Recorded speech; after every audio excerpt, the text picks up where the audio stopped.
Hello সবাইকে, আজ ছিল রাখি আর আমার রাখির গিফট চলে এসেছে। তোমরা ভাবছো যে রিমঝিম এরকম বড় টিপ পড়েছিল কেন? কারণ আমি সবার আগে আমার বড় দাদা হনুমানজিকে রাখি পরিয়েছিলাম। তারপরে এইগুলো এখন যেগুলো দেখছো সেগুলো হচ্ছে আমার রাখির গিফট, মানে যেগুলো আমার নিজের দাদাকে দেবো। তো সঞ্জয়কে বললাম একটু র্যাপ করে দেওয়া সব, তো ও র্যাপ করে দুপুরের মধ্যে রেডি করে ফেললো এবং আমার সব রেডি।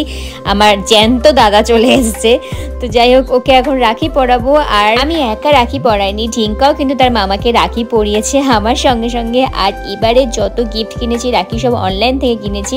একটা খুব সুন্দর জিনিস পেয়েছি, তোমাদেরকে দেখাচ্ছি। সেটা হচ্ছে রাখির সঙ্গে ছিল সুতো দিয়ে বাঁধা একটা সুন্দর আংটি। দেখো, যেটা আমি পরাচ্ছি এখন। ছোট্ট আংটিটা আমার খুব ইউনিক লেগেছে, হতে পারে সুতোর, বাট এটা খুব সুন্দর জিনিস। তো যাই হোক, আমিও কিন্তু ভালো গিফট পেয়েছি, আমার খুব পছন্দ হয়েছে গিফটটা।